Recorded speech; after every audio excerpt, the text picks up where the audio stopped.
sometimes when you aren't in the weeds, you have a fresher perspective on what decks you want to play and what decks are good. So maybe this sort of slightly outsider perspective, you know, brings a new angle to addressing this metagame. And over the course of this weekend, Chip, we've seen so much deck diversity, and now we're seeing some of the rogue hitters come out of the woodwork now here in the finals for Salt Lake City. I'm really interested to see how this matchup is going to play out as well. James's entire strategy is kind of built around countering the meta. You use Flying Pikachu VMAX when you're playing up against Palkia. You've got Espeon VMAX as an answer to the Giratina. It cannot use that V-Star power while that Espeon is up and running. And he's even got 2 copies of Drapion V because he did not want to lose to Mew VMAX this weekend. But here in the finals, he's playing up against a non-meta deck, the Arceus V-Star with the Goodra V-Star. So how is this matchup going to go? I'm really not sure what's going to end up happening here, and I'm looking forward to seeing how this game will resolve. The Arceus decks, you know, one of the signature weaknesses they began to develop and began to get exploited by the metagame was their low damage output. That's why we saw Arceus and Teleon adopting, you know, Charon's Care, Hyper Potions just to survive and stall. And then that eventually culminated in Mewtwo V Union, right? Recognizing that a deck is only outputting 180 damage on average, and you can just heal it up turn after turn. And so Goodra has some shades of that. It's going to be an uphill battle, I imagine, for James. I'm not sure if these players managed to run into each other at all during the Swiss rounds. Yeah, I'm not positive either exactly how that might have gone down for either of these guys. One thing that is really interesting about James's list, he does have the 1 copy of Powerful Colorless Energy that can boost the damage of Arceus V-Star by 20. So in combination with the 1 copy of Choice Belt that he plays, you can be hitting for 230 damage on turn 2, which is enough to knock out the basic Arceus V and also the basic Hisuian Goodra V. So that might be a big part of James's strategy heading into this finals, is trying to target down those basic Pokemon V before they become the more powerful and higher hit point V-Stars. Yeah, we're going to have to be doing some really silly math this game, Chip, with the Goodra rolling iron, reducing damage, the Powerful Color Energy increasing damage, the Radiant Gardevoir affecting things. Now we've even got this Espeon VMAX, right? Because James is running a few Psychic Energy to maybe support that as an additional attacker. Has max Mindstorm, 60 damage for each energy attached to all of your opponent's Pokemon. And that is a big deal because we've seen multiple times from Hale's games on stream, he loves to stack energy up on his Hisuian Goodras to prepare for future Hyper Potions. That's something that could come back to bite him if he's not anticipating a max Mindstorm attack. And this is in game number 1, that's where the surprise factor is going to be at its most potent. We'll see if Espeon VMAX, the VMAX that everyone forgot, shows up here in the finals of Salt Lake City to do a little bit of damage. Yeah, this is a card that people were talking about a little bit in Arceus decks heading into Peoria because it was pretty solid against things like Giratina and also Sableye. But many of those Lost Box decks were playing Path to the Peak, which obviously turns off that Solar Revelation ability of Espeon VMAX. And so it kind of fell out of favor. Nobody was really hyping it up coming into this weekend. But James, you know, had felt like this deck was the way to go, and here he finds himself sitting in the finals. Yeah, no matter what happens, getting into the finals of such a momentous regional tournament is still, you know, a fantastic achievement, Chip. But I know that both these players are hungry. Of course, when you've made it all this way, you want to go the full distance. So I think we're just waiting for these prize cards now to be set out, and we will get underway. Hopefully nothing too damaging for either of these players. An Arceus for each one, a Flying Pikachu for each one. Actually, 2 Arceus for James Thiel. Could be a little awkward, but he does play the full 4 copies. Marnie, Flying Pikachu, really nothing too bad for any of these players. That 1 Hyper Potion for Hale up at the top of the prizes, I guess, could be a little annoying. Overall, this is probably the best we could hope for, especially with 2 decks that have so much utility to them, and Starbirth goes a long way at fixing any awkward prizes, any awkward starting hands. So overall, we're set up for a good, clean game, Chip, and we're underway. Let's go. Finals time here in Salt Lake City. Hale Obernolte going first, starting that Hisuian Goodra V up against James's Espeon V. I wonder how much card reading we're actually going to see here, Chip. The players have reached deep within the reaches of the card pool in the metagame to find some really hilarious ideas, and you got to learn your opponent's deck on the fly as you play against it. Opening up the Ultra Ball, discarding that Colress's Experiment. No Lost Box stuff in Hale's list, of course. Just loves this supporter for the ability to see 5 cards from the top. Yeah, seeing 5 cards is so strong in a deck like this, and it also allows you to thin bad cards out of your deck that you no longer want to see, things that are no longer relevant to your setup once you're kind of more established, just putting them in the Lost Zone so you don't have to deal with them. Hale must be sitting on a pretty nice hand if he's willing to discard 2 supporters to this opening Ultra Ball. Yeah, the Ultra Ball, just looking through the prizes right now, sees that there's not too many detrimental things in the prizes, but obviously just pulls the Arceus V. We need the Arceus V and the Trinity Charge, Trinity Nova to get the Goodra set up. Yes. And as we saw in the Reggie matchup, right, the Arceus having to kind of be vulnerable a bit in the active for a couple turns is the window of opportunity that your opponent has to deal the most damage, to get the most valid setup, perhaps an early couple prizes, but just 2 Pokemon set down. Back over to James, taking things very light, very chill here in the opening stages. Yeah, James had a bunch of extra cards to work with off of some mulligans, but really was not very well aided by it. He's holding on to a Lumineon V in the hand, but other than that, it's a bunch of tech cards. The Drapion V, the one Volo that he plays in the list in order to discard a Pokemon from your bench. A nice little way to maybe get a surprise healing factor involved. But it's going to have to be Lumineon just for the Professor's Research. Definitely not the best start whenever you are getting extra cards to work with off of your opponent's mulligan. We'll see if that Volo comes in, you know, in a late game scenario where Lumineon V or Crobat is kind of hanging out on the bench as a liability to give up 2 prizes. We've seen so many end game ship come down to factors like that, but indeed finds the Professor's Research off of Lumineon's Luminous Sign ability, and this is certainly a very slow start for James. James does have a Path to the Peak in his hand. I wonder if we'll see him put that in play, try to slow Hale down, cut him off of using something like a Starbirth on the next turn. Something to always consider, though, is you're also shutting off your own abilities and your own option to use Starbirth on your next turn. Yeah, just has the Psychic Energy as well to attach to the Espeon V, has that Zen shot to just deal 60 damage to a Pokemon V. Honestly, pretty solid little attack for an evolving basic, just 1 single energy, and start to throw down some damage on turn 1. A lot of cards being discarded here. You can really see how much of a brick James has had on this opening turn, but you've got to find your setup. You've got to find your cards. It doesn't matter how many you have to throw away to do so. Does find a Quick Ball, so this could grab an Arceus V. There are a couple Arceus V-Star in the hand. Also, that Espeon VMAX was drawn off the research. Pretty nice, so you could start to get ready to go with that attack on your next turn, potentially, if Hale does go with the Trinity Charge, potentially. It's just going to be a matter of trying to get your attackers set up, right? If the Goodra V-Star gets going with the Rolling Iron and that damage reduction, the Crystal Cave, all of that healing, it's just so hard to even take any prizes. This early game is the ripest opportunity that James has to get a prize lead, and then you buy yourself such a huge buffer to actually have a means to pick and choose what Pokemon you want to hunt down to close out the game. Zen Shot throwing down 60 damage onto the Hisuian Goodra V. Looks like Hale did top deck that double turbo energy for turn.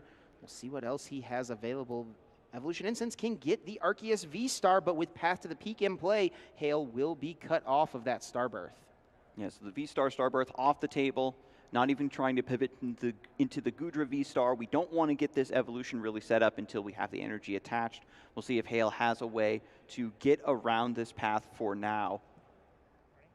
As it stands right now, it looks like a Marnie's also just being employed. Looking through more of the deck, James was in a pretty bad spot, had to use that Professor's Research, and now after all those cards were gained, they're going right back into the bottom of the deck. 4 cards, yes, James, do not make any mistakes at this juncture. Yep, we've seen a couple of extra cards drawn by accident from players on the stream so far this weekend, and those double prize penalties really make a huge difference in this game. So James quickly catching that a 5th card accidentally got added. Never looked at it, gets put back on top.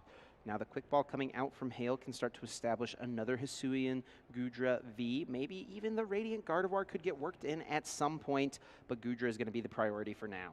I like discarding the boss's orders as well. This lets us know Hale just wants to get a big, bulky Pokemon in the active spot and just keep swinging on whatever happens to be in the active. You don't need to do really any finessing around what Pokemon do I want to get KOs on, especially in a matchup like this. It's not a single prize sort of matchup. Anything that you take down is going to give you 2 prizes. And it was just the pass over to James, who is also sitting on a pretty awkward hand. I think he has a lot of searching cards, but now his own path to the peak is cutting him off of his own Starbirth.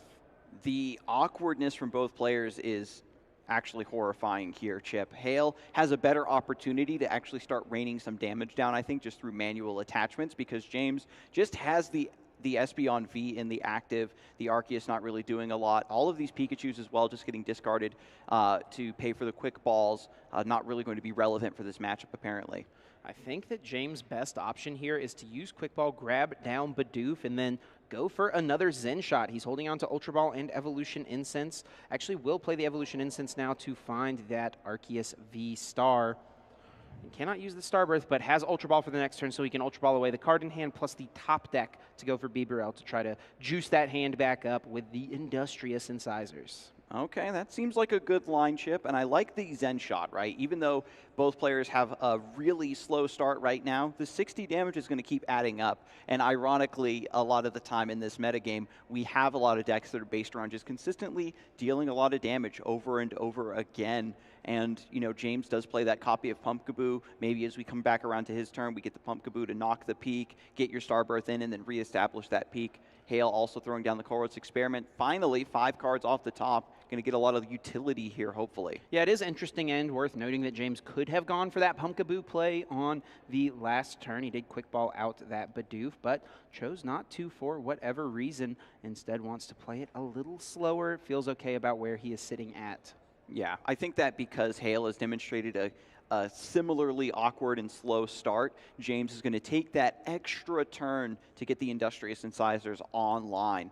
When your opponent gets fully established, you're going to need as many resources as possible to find the tools you need to get these knockouts. Ultra Ball now coming through, getting rid of the Drapions. James has done a really great job of finding the cards that aren't going to be needed in this matchup and using them as discards here to pay for the rest of these ball effects. And here comes Bibarel, ready to aid James in this spot. Industrious Incisors, that excellent ability, drawing you up to 5 cards in your hand. And in this spot, James having a 0-card hand, this will get him the full 5 from the top of the deck. Beautiful sequencing here, Chip. The Espeon V also just ticking away with that 60 damage over and over again. Hale has showed us, however, that he doesn't mind giving up 2 or even 3 prizes early in the game, because once that Gudra V-Star is stacked up with energy and just chilling in the active, you know, the final prizes are going to be off the table for your opponent.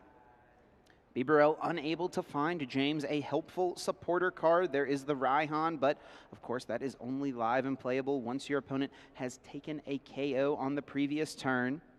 There is the Pumpkaboo in the hand, which could be why we're seeing the Crobat eyed up off of this quick ball.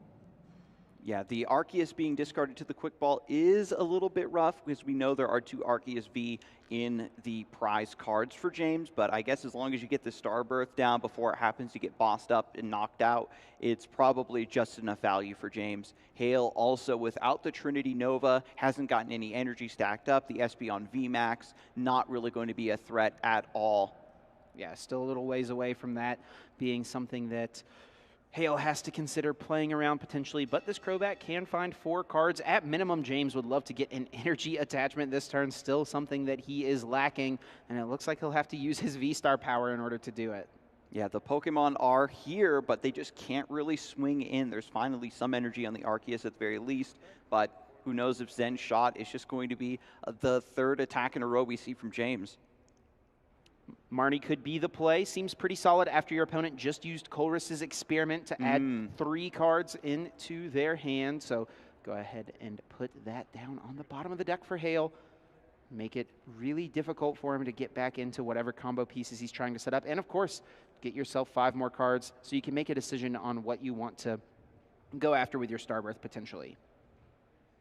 So here we go. Bibarel's already been used. Crobat's already been used. We know the Volo's in the deck, and this is the Crobat and Luminion are the type of cards that we do want to discard. James could go in with the Espeon here. It doesn't count energy on your opponent's active Pokemon. It just counts all of your opponent's Pokemon. So Max Mindstorm is doing enough damage at this time to knock out the active Goodra. Wow, yeah. The Max Mindstorm with the double turbo, also powering up that ability a little bit. It's going to be reduced a little bit from James's double turbo. So again, the math still checks out thanks to the double Zen shot. That's right. Yeah, that damage ends up adding up. Hale wants to make sure he knows exactly what that Espeon does, and sure enough, it can lay down a lot of damage in spots like this.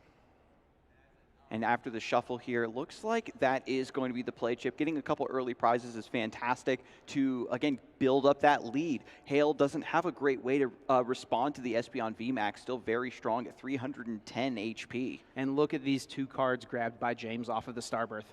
Path to the Peak and Boss's orders for the next turn. He wants to be aggressive after the Goodra V-Star on the bench on the following turn if Hale puts a bunch of energies in play. Yeah, converting this position is so strong. You don't want to get just 2 prizes just because you can, not really have another plan to keep that momentum going. James already thinking about these next plays, keeping this tempo up. Hale right now being denied the Starbirth is so important.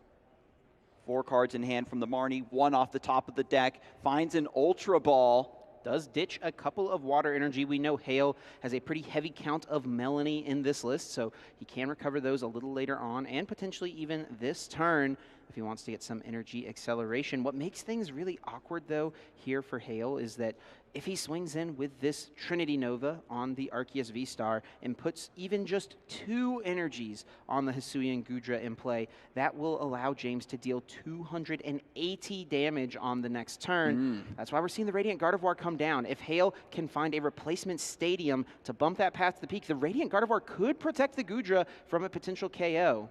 Yeah, the Loving Veil ability reducing the damage by 20 only from Pokemon V. So it actually does matter for this matchup here in the finals, and the math is going to get really tricky. We haven't seen this sort of energy pressure in the metagame for a long time. And this is super smart from Hale. He's not going to take the risk, not going to load any extra energies in play, especially because that path to the peak is already established. He wasn't able to find a replacement stadium. Maybe he would have gotten an energy down if he had drawn into one of his Crystal Caves potentially, but because that path to the peak is turning off the Loving Veil ability of the Radiant Gardevoir, if there was 5 energies in play, James would have been able to boss his orders for a KO. Yeah, and now this Espeon VMAX in the active has a pretty nice amount of damage on it. This is going to give up 3 prizes if it goes down. It's going to put Hale in the lead. So things are a little bit dicey here for James. Hale having the luxury of not accelerating energy to play around this VMAX Pokemon is absolutely enormous here, Chip.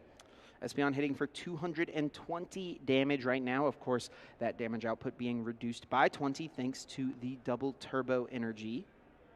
There is a lightning in the hand, so we might see this Arceus V-Star start to get established. You need to find something else to start attacking with, and that's really the best option on James's bench. You don't want to go with Pumpkaboo or Bibarel. Arceus is the way. Yeah, who knows? And now with this VMAX in play, maybe the Volo comes through to just discard this, deny those prizes.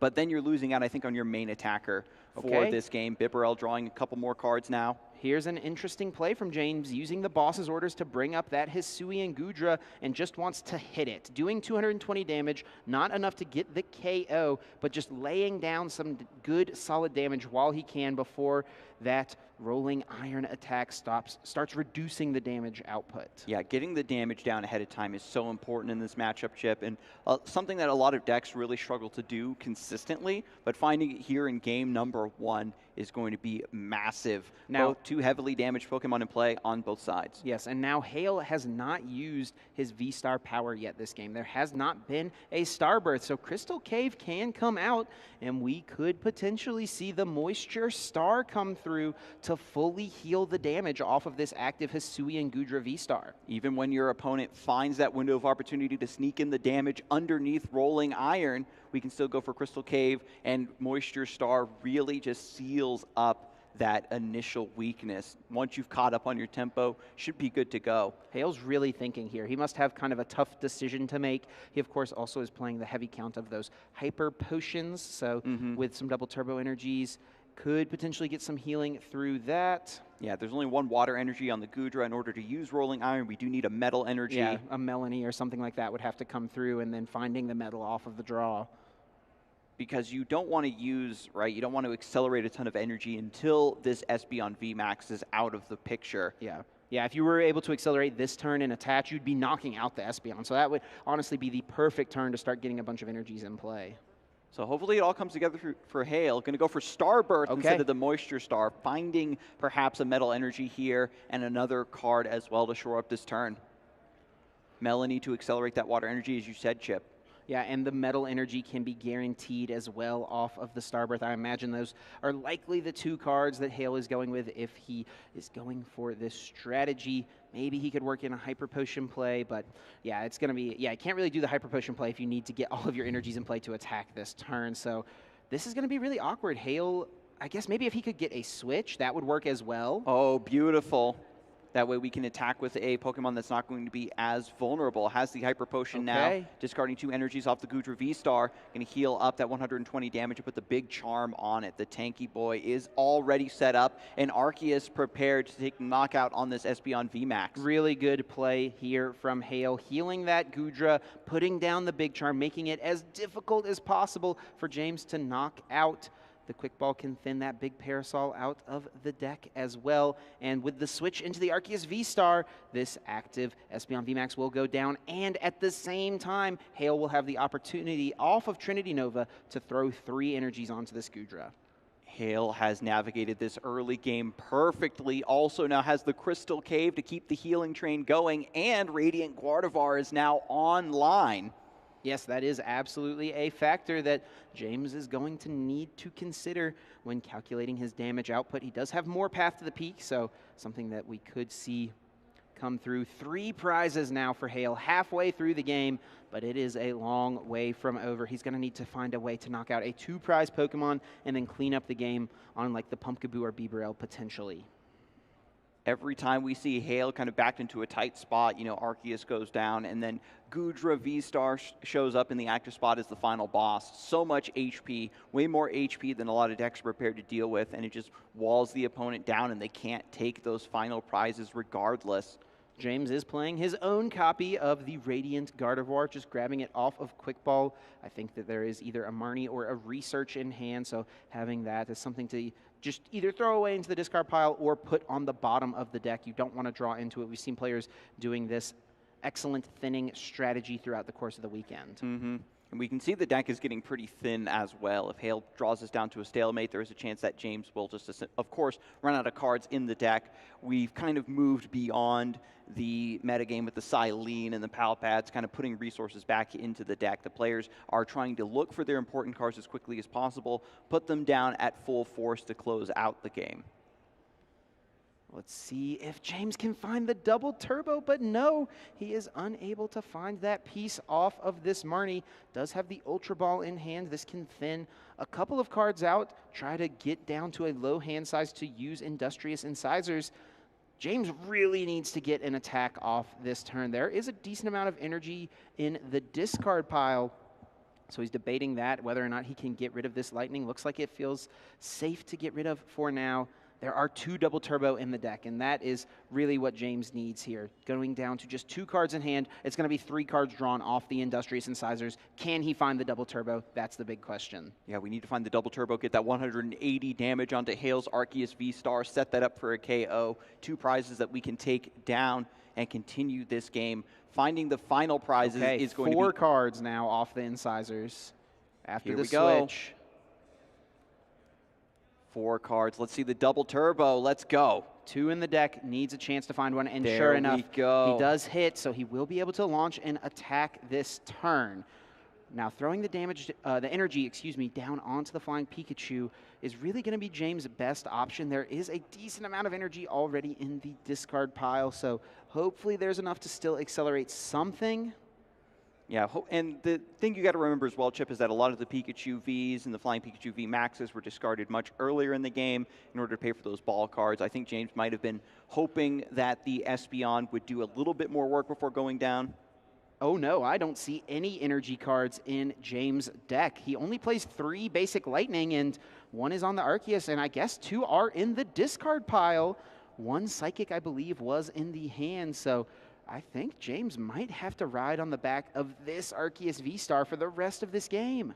All the energy gone. James did such a spectacular job of thinning through the deck, finding all the cards, but they didn't get enough value while they were in play. Now that we're back over to Hale, he's got a damaged Arceus V-Star in the active, but can very easily retreat this, just stall and buy time looking for a Hyper Potion. And Crystal Cave is going to be healing up this Goodra meanwhile. This is really looking like a favorable position for Hale. Every single turn that goes by that the stadium doesn't get bumped, more and more damage can be healed off of this Goodra. Of course, there has only been 1 Hyper Potion played up to this point in the game, so still plenty of opportunity to get some healing. And speaking of which, Hyper Potion removing 120 damage. Now this Arceus V-Star with 240 hit points, and that is a number that James is not going to be able to hit. Even with Path to the Peak and the powerful colorless energy and a choice belt, that would be 230 damage, 10 short of finding a KO this turn. Yeah, having the Radiant Gardevoir already punishes the low damage output of these V-Star decks. Arceus V-Star is just kind of here to set up a little bit of damage, accelerate energy onto a backup attacker. And we saw the reverse this game, Chip. You know, the Espeon came into the active and did a lot of early attacking, and then Arceus now trying to be the second string attacker just isn't strong enough to get through this damage reduction and healing. Marnie and Prey is a strategy that has aided many Pokemon players. I don't know if it's enough for James in this spot, though. That is what he has to do, his only chance. Play this Marnie, hope that it slows Hale down enough, and just keep launching damage out. But this Arceus V-Star, while it can accelerate a Psychic to the Flying Pikachu, that's not going to help it get to attacking. Once this Arceus goes down, there's just no attacker remaining for James. I think he's run completely out of gas. Yeah, and you can see that pile of cards in the hand was the deck. He was running out of cards, absolutely. Going to scoop here in game number 1. Hale takes it as 1 win away from sealing the deal and becoming the winner of the Salt Lake City Regional Championships.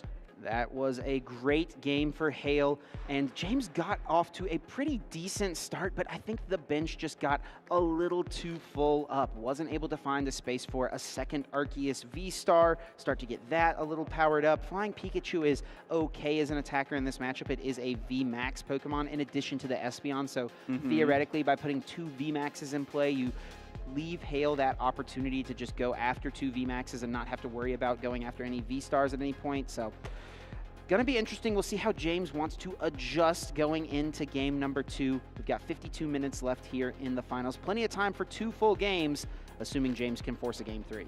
With Arceus' Star Birth and just all of the different attackers that James has access to. When you go to a completely new game, shuffling the cards and trying again, it can look like almost a completely different deck sometimes, depending on the types of Pokemon that are employed. And I think that the Flying Pikachu might just be a more attractive option if it's offered, right? It's not necessarily about getting the right attacker in play. It's just about getting an attacker set up early and trying to play for tempo. Players just trying to get things established. We're going to see these opening hands drawn soon, and those ever important prize cards. We haven't seen anything too detrimental in the prizes just yet from players this weekend. The Zoroark, who prized 3 double turbo energy, was certainly less than ideal, though Kevin was still able to win that game on the stream. Here we go, prizes going out. Hopefully nothing too bad for either of them. Colress is a little bit rough. Professor's Research, okay, Arceus V, the Espeon VMAX in the prizes is big. James isn't going to be able to rely on establishing this right away. Has to take 1 knockout beforehand. That is definitely an annoying prize to see. James does have Arceus and an energy, but that is all for this first turn. Just a pass onto Hale's end of things. Starting the Arceus V for both players. Now the Quick Ball discards a water energy, activating potential Melanie in the future. If Hale is holding on to the double turbo energy, we could indeed see the Trinity charge this turn. Hisui and Gudra quick to hit the bench here off this quick ball. Yeah, once we get the Hisui and Gudra set up, if we get the Trinity charge, we can accelerate energy into it. Hale was a little bit wary and is now very much aware of the Espeon V Max, might be afraid of accelerating the energy, but again, Hale is also playing an Arceus deck and can still take advantage of a similar weakness in the early stages of the game to play for tempo. Right away, the Melanie being the supporter of choice for the turn, as long as there is at least one basic energy, which there is Trinity Charge. We'll see how mindful he wants to be of that Espeon. Like you mentioned, it is something that he needs to be thinking about at least. And with the energy attachment, path to the peak. Huge. Yeah, just going for the acceleration I think is massive. If we don't even see an Espeon V in play already, there's a chance to get so far ahead that you then enjoy the luxury of being able to boss it up and just knock it out before it is able to evolve. Yeah, the path is an absolutely massive hit from Hale, putting that card into play, trying to slow the opponent down. He only plays one copy of Path to the Peak in this deck. It's the perfect time to draw it, though, as James is going to be cut off from that Starbirth V-Star power unless he can find one of his two answers through the collapsed stadium that he plays or the Pumpkaboo. Players enjoyed using Starbirth for so long, ever since Arceus was added to the game, but now players are showing a little bit more, maturity, a little bit more discipline about using this effect, recognizing that, well, I've got my setup set already, and denying that powerful ability to my opponent is much more important to keep them behind. James unable to find the Arceus V-Star. He does have the double turbo energy, but without an Arceus V-Star to get extra damage in play and get a little bit of extra energy in play as well on his side of the field, that is going to be a little awkward, and I don't see a supporter either. He does find the Pumpkaboo, but with no Arceus V-Star, it's not going to be helpful to get that path out of play and start using your Starbirth V-Star power. Has the double turbo energy, might just be using does use the Trinity Charge. I was wondering if he's going to go for Power Edge or something, but after that, just accelerate some energy, is going to try to get this Espeon. After looking through the deck, is going to recognize as well the Espeon VMAX is in the prizes. Yeah, we'll see if he checks those prizes closely or not. Sometimes after players lose a game one, they don't worry as much about taking the necessary time to check every little prize. Especially in a matchup like this that's threatening to go long, you might just be trying to go very, very quickly through your second game to make sure you have plenty of time to finish out your third. I like this decision from James. Get a Arceus V with a couple energies on it, so you can start to go in with a Trinity Nova next turn. If you're able to find an Arceus V-Star, he does also have that one copy of Powerful Colorless Energy in the hand, so that could be a really good setup if he can find a V-Star next turn. Get that Powerful Colorless Energy down, he'd be dealing 220 damage with Trinity Nova, which knocks out all of Hale's Pokemon V. And that is the strategy James wants to go for. This isn't a matchup where you can find the right attacker a lot of the time, right? These Arceus decks that have multiple Pokemon to pivot to and accelerate energy onto want to find the thing that's hitting for weakness that has the beneficial effect. In this matchup, it's just all about the damage chip. Meanwhile, over to Hale, just playing the Ultra Ball, looking through the deck. And what are we looking for from this position? The Arceus V-Star, perhaps? He grabbed that Gudra. The Gudra V-Star, he evolved it right away as well, so he knows this is where he wants to be. Retreat this Arceus, get it out of here. If he doesn't have to set up by using his Arceus V-Star power, that means he's leaving a path open for a Moisture Star somewhere down the line. And this is a situation that James didn't really need to deal with in game number one. Had, that early knockout on an Arceus V, and now with Gudra being set up so quickly ahead of the Espeon, is now ready, willing, and able to just start tanking through everything that James can put out here. James does find the Lumineon from the top of the deck, so Pumpkaboo's Pumpkin Pit can remove the Path to the Peak, now allowing Luminous Sign to be utilized. Grabbing any supporter card from the deck, may just see the Professor's Research here, try to dump the hand and draw into a new one. Potentially Marnie could be the choice, though. And James also, again, seeing that the Espeon VMAX is off the table, thinking about pivoting here. Could be something he's considering. Actually, James only playing one copy of Professor's Research, and it's in the prize cards. The Professor's Research also off the table, so James is going to maybe thinking about going for a Marnie. I think that's his only option. you're thinking about one play, Chip, looking through the deck, and then it's cut off. You go for the backup play, you're looking through the deck, and that's also in the prizes. Now we're going for the third string play here for James.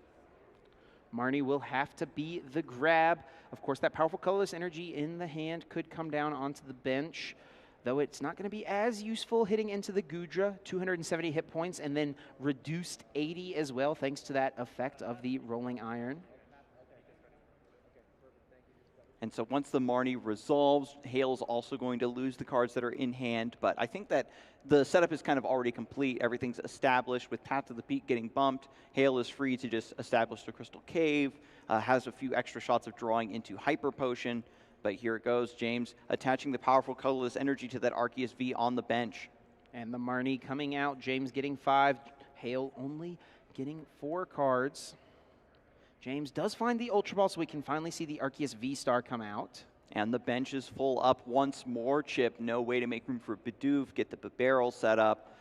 Maybe Volo comes through at a future turn, but when you're this far behind, you can't take that turn off of just playing a utility supporter. You need something with a bit of a stronger effect. Yeah, James is going to want to be playing Marnie most turns through the rest of the game. I feel like maybe a Boss's Orders or a Raihan somewhere in there. Ultra Ball does find the Arceus V-Star, and the Star Birth ability goes off, so James is going to find the final 2 pieces of what the strategy is here. With Espeon VMAX kind of out of the picture for now, what are the 2 cards you probably want from this position? Finding a belt, perhaps? Or yeah, Path to the Peak, the first grab, makes a lot of sense. Try to make it as difficult as possible for Hale to pull off the Moisture Star, get some healing. This is really going to be James' best strategy. Just hit as hard as you can and hope that your opponent doesn't have the response. The threat level from Hale is pretty high, but he has yet to take any prizes, so slowing down the ability to take additional prizes after this wounded Arceus V goes down is going to be super important for James. So Trinity Nova will hit for 140 damage this coming turn. Of course, 220 because of the boosted powerful colorless energy, and then minus 80. 140 damage getting laid down on that Arceus Gudra. So with a combination of Hyper Potion and Crystal Cave, Hale wouldn't even have to necessarily use that Moisture Star V-Star power. Could save it for later on. Yeah, I didn't actually get eyes on what 4 cards Hale got off of the Marnie, but Path to the Peak does indeed come through. There's the damage. Going to be a lot of agreements on the calculations here. Yeah, so much math that has to be applied here. Should be, I think, 140, but looks like 160 putting down. You know, maybe it's me who's doing the math wrong. Yeah, because let me see. There's no Radiant Gardevoir. Yeah, they're fixing it. Listen, my math was right. Yeah, Chip had it all along. So down to the correct amount of damage. And if Hale is just hanging on to a Hyper Potion, this could all go away almost instantly, especially in combination with double turbo energy. It's so mysterious. I'm actually shaking, Chip. What are those 4 cards? What's this 5th card off the top of the deck as we head over to Hale's turn? Could also maybe get some options through a Melanie to accelerate energies, potentially Colress as well. Quick Ball's going to start it off, though, thinning a card out of the deck. Okay, so that maybe signals a Melanie, right? You want to draw that, just thin that card out before you play the Melanie to just draw 3 off the top. It could be the Colress as well, just get a Pokemon out of the deck that you don't really want, and also maybe wanting to establish the second Hisuian Gudra V-Star at some point, so seems like a good grab here. Yeah, having the Gudra V, just another thing you can accelerate energy into. The Arceus Vs are just chilling on the bench. We don't have any V-Star in play. But James needs to get around this Gudra somehow, and indeed it was the Colress, Chip. 5 cards seen, 3 cards kept. Hale would love to find, at minimum, that Stadium card, the Crystal Cave, so that he could bump Path and probably use Moisture Star, unless that combo also included a double turbo energy and the Hyper Potion. That's really what he's looking for, just some way to heal this Gudra.